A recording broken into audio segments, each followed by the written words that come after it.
कि ससुरा से आइल बारू जाना नहीं हरबा आ जातारू पूजा करे माई दारा बारबा कि ससुरा से आइल बारू जाना नहीं हरबा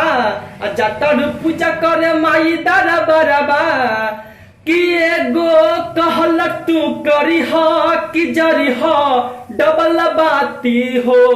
एगो कहल तू करी हो कि जरी हो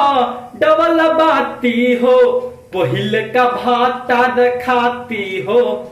दूसर का यार खाती हो पहिल का भातार खाती हो दूसर का यार खाती हो कि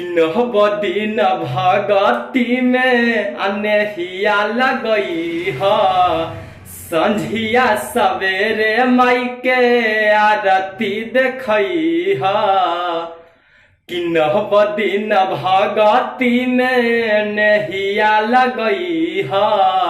संझिया सवेरे माई के आरती देखई हा कि डबल कलश पदी हो कि जोड़े पन के पाती हो कि डबल कलश पदी हो कि जोड़े पन के पाती हो पहिल का भातार खाती हो दूसर का यार खाती हो पहिल का भातार खाती हो दूसर का यार खाती हो।